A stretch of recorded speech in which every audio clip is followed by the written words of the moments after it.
Welcome to goal WBCS. আজকে আমরা ট্রিক্সের মাধ্যমে খুব সহজভাবে আজকে ডাইরেক্টিভ প্রিন্সিপালস অফ স্টেট পলিসিটাকে পড়ব। একটু দেখে নিই। এই যে directive principles of state policy, এইটাকে তিন ভাগে ভাগ করা হয়েছে: সোশ্যালিস্ট প্রিন্সিপালস, গান্ধিয়ান প্রিন্সিপালস আর লিবারেল প্রিন্সিপালস। এটা আর্টিকেল 36 থেকে 51 অব্দি আছে।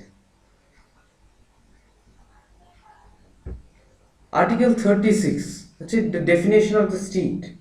এখানে স্টেট বলতে হচ্ছে পার্লামেন্ট বলো, স্টেট লেজিসলেচার বলো, এটাকে পুরোটাই আমি স্টেট বলি। এটা পার্টিকুলারলি ডেফিনেশন অফ স্টেটটা কিন্তু পুরোপুরি রাজ্যের জায়গাতে সীমিত নয়, এটাকে ইউনিয়নকেও আমরা বলি। আর্টিকেল 12ও কিন্তু state definition of the state কথা বলা হয়েছে। আর্টিকেল 12 আর আর্টিকেল 36 এর মধ্যে একটা তফাৎ আছে যেটা তোমাদের জেনে রাখা খুব দরকার। কি তফাৎটা? আর্টিকেল 12 কিন্তু ফান্ডামেন্টাল রাইটসের সাথে রিলেটেড, কিন্তু আর্টিকেল 36 কিন্তু ডিপিএসপি। এটা কিন্তু মনে রাখতে হবে, এইটাই একমাত্র ডিফারেন্স। আর্টিকেল 37 হচ্ছে অ্যাপ্লিকেশন অফ ডিপিএসপি। যেরকম সব থেকে গুরুত্বপূর্ণ জিনিস হচ্ছে ফান্ডামেন্টাল রাইটসে হচ্ছে fundamental rights are enforceable by any courts. যদি তোমার কোনো রাইট ভায়োলেট হয় তাহলে তুমি কোর্টে যেতে পারবে, কিন্তু ডিপিএসপির ক্ষেত্রে কিন্তু সেটা নয়। DPSP are not enforceable by any courts. কিছু কিছু এই যে আর্টিকেল 36 থেকে 51 বলা হয়েছে, সেটাকে প্রত্যেকটা মানুষ যাতে ফলো করে, এবং প্রত্যেকটা মানুষ শুধু নয়, কেন্দ্র এবং রাজ্য, পার্লামেন্ট বলো, স্টেট লেজিসলেচার বলো, সবাইকে যাতে মেনে চলে, এটার জন্যই এই ডাইরেক্টিভ প্রিন্সিপালস অফ স্টেট পলিসিটা বানানো। এই 36 আর 37টা তোমাদেরকে আলাদাভাবে মনে রাখতে হবে। এরপর আমরা ট্রিক্সের মাধ্যমে কিভাবে ডাইরেক্টিভ প্রিন্সিপালস অফ স্টেট পলিসিটা দুটো সেন্টেন্স আর একটা ওয়ার্ডের মাধ্যমে কি করে মনে রাখবো দেখে নেব। Dedicated freight corridor corporation of India, সব থেকে ইজি ওয়ার্ড। কিছুদিন আগের ভ্যাকেন্সিটাও বেরিয়েছে, এখনো চলছে ইনফ্যাক্ট। এইটা মনে রাখার কোনো সমস্যাই হবে না। এটা হচ্ছে সোশ্যালিস্ট প্রিন্সিপাল, এটা হচ্ছে সমাজতান্ত্রিক নীতি। ডেডিটা কি? ডেডিটা হচ্ছে ডাইরেক্টস দ্য স্টেট, মানে ডিটা নেওয়া হয়েছে, directs the state to secure a social order for the promotion of the welfare of the state. ডেডিকেটেডটাকে ভাঙা হয়েছে ডেডি আর কেটেড। আর্টিকেল 39 কেটেডের সিটা নেওয়া হয়েছে, certain principles to be followed by the state. সিটা নেওয়া হয়েছে, certain principles followed by the state. কি কি প্রিন্সিপাল? যেমন যে equal pay for equal men, equal pay for equal work for both men and women, মানে সমানভাবে বেতন দিতে হবে, মহিলা আর পুরুষ কোনো ভেদাভেদ থাকলে চলবে না। ফ্রাইট, আর্টিকেল 39A, ফ্রাইটের এফটা নেওয়া হয়েছে, free legal aid to the poor, মানে পুরোপুরি সম্পূর্ণ বিনা পয়সায় আইনত আইনত ব্যবস্থা করে দিতে হবে স্টেটকে। স্টেট মানে একটা ইউনিয়ন কিংবা রাজ্য, মানে স্টেট গভর্নমেন্ট। করিডোর, করিডোরের কিন্তু সিটা নেওয়া হয়েছে, কেসেস এখানে আর্টিকেল 41, এখানে right to work, right to education and public assistance in cases of unemployment and sickness. খুবই সহজ, কেসেসের সিটা কিন্তু করিডোরটা নেওয়া হয়েছে। Cooperation, provision for just and human conditions of work and maternity relief, এখানে কন্ডিশনসের সিটা নেওয়া হয়েছে। Of, article 43, living wages and decent standards of life. India, article 43A, secure participation of workers in the management of industry, যাতে যারা কর্মীরা আছে, যারা লেবাররা আছে কোনো ইন্ডাস্ট্রিতে যাতে তারা ম্যানেজমেন্টের সাথে যাতে কাজ করতে পারে। Limited. Duty of the state to raise the level of nutrition and health, যাতে এটা হচ্ছে একটা কর্তব্য একটা স্টেটের। স্টেট মানে কিন্তু সবসময় বলে দিচ্ছি, স্টেট মানে পার্টিকুলার স্টেট না, গোটা ইন্ডিয়াটাকে বলা হচ্ছে স্টেট হিসাবে ডিনোট করা হচ্ছে। এটা হচ্ছে কর্তব্য স্টেটের, যাতে পুষ্টি এবং তার পুষ্টি এবং নিউট্রিশন অ্যান্ড পাবলিক হেলথটা যাতে মেনটেন করা যায়।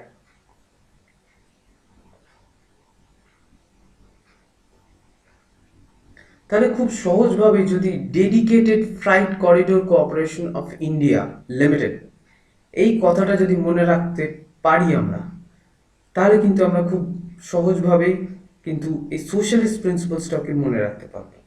আর একটা জিনিস মনে রাখতে হবে, সেটা হচ্ছে এই 39 থেকে কিন্তু 41 চলে আসছে, মানে একটা আর্টিকেল বাদ আছে, ওইটা আমরা গান্ধীয়ান প্রিন্সিপালসে দেখব। এই যে একটা বাদ, আর 43 থেকে 47 অবধি মানে চারটে বাদ, মানে টোটাল কতগুলো বাদ হলো? 5টা বাদ হলো। শুধু মনে রাখবে 5টা বাদ, তাহলেই হবে। আর ট্রিক্সটা কিন্তু মনে রাখবে, dedicated freight corridor corporation of India limited. দ্বিতীয় নাম্বার ট্রিক, গান্ধীয়ান প্রিন্সিপালস। এটা হচ্ছে পিক পিক। কেউ পিকচার আপলোড করলে আমরা শর্ট ফর্ম ইউজ করি পিক। শুধু মনে রাখবে দুবারই পিকচার আপলোড করছি, পিক পিক।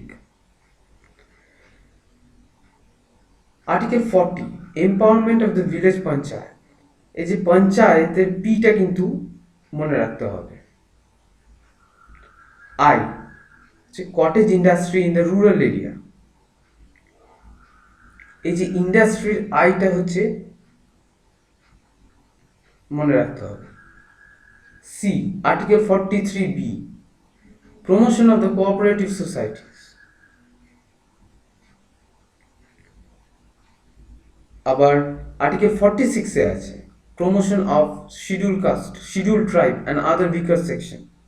কিছু কিছু ব্যাকওয়ার্ড যারা পেছনে পড়ে আছে, সেগুলোকে ওঠানোর দায়িত্বটা কিন্তু কেন্দ্র কিংবা রাজ্যে। আই, এটা কিন্তু আর্টিকেল 47-এ আছে। ইনটক্সিকেটিং ড্রিঙ্ক, মদদ্রব্য, ওইগুলোকে যাতে পুরোপুরি আটকানো যায়, এটা কিন্তু স্টেটের কর্তব্য। C, article 48, prohibition of slaughter houses of cows and other animals. এখানে কিন্তু কাউজের কিন্তু সিটা নেওয়া হয়েছে, আর আর্টিকেল 47-এর ইনটক্সিকেটিং এর আইটা নেওয়া হয়েছে। তাহলে ট্রিকটা হচ্ছে খুব সহজ, পিক পিক। যদি ভালো করে যদি এই স্লাইডটা দেখো, তাহলে বুঝতে পারবে এই ইটালিক্সে দেওয়া আছে খুব সহজভাবে।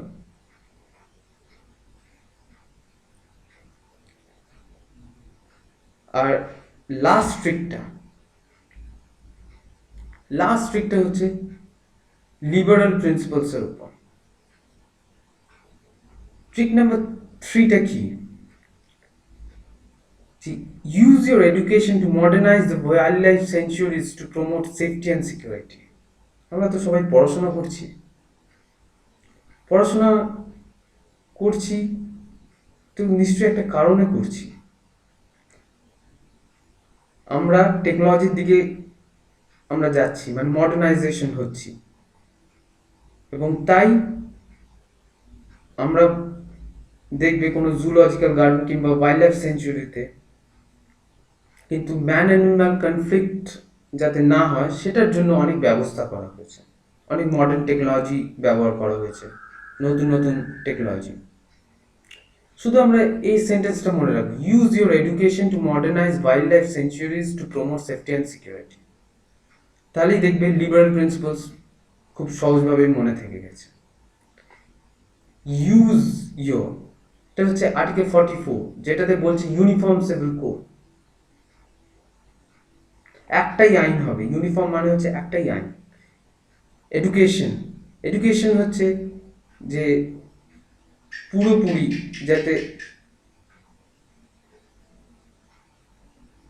একটা বাচ্চা যাতে মানে শিক্ষা ব্যবস্থা পায় 6 থেকে 14 বছর অবধি, এটার জন্য এডুকেশন। টু মডার্নাইজ, আর্টিকেল 48 এ আছে, to modernise of agriculture and animal husbandry. Wild life sanctuaries, article 48A, এটা হচ্ছে to protect and improve the environment and safeguard the forest and wildlife. To promote, Article 49, promotion of monuments and places of national interest. Safety, Article 50, separation of judiciary from the executive. এটা জানি, এটা আমাদের ফেডারেশনের সব থেকে মানে parliamentary সিস্টেমের সব থেকে ইম্পর্টেন্ট ফিচার, যে ইন্ডিপেন্ডেন্স অফ দ্য জুডিশিয়ারি। জুডিশিয়ারিটাকে আলাদা রাখতে হবে লেজিসলেচার আর এক্সিকিউটিভ থেকে। And security, Article 51, which is promotion of international peace and security. আন্তর্জাতিক যাতে শান্তি বজায় রাখা যায় সেটার ব্যবস্থা করতে হবে, এটা স্টেটের দায়িত্ব। তাহলে ট্রিকটা হচ্ছে use your education to modernise wild life sanctuaries to promote safety and security. এইটা মনে রাখবে, তাহলেই হয়ে যাবে। আর এই গ্যাপটাকে একটুখানি দেখতে হবে। 45 থেকে 48 দুটো আর্টিকেল বাদ,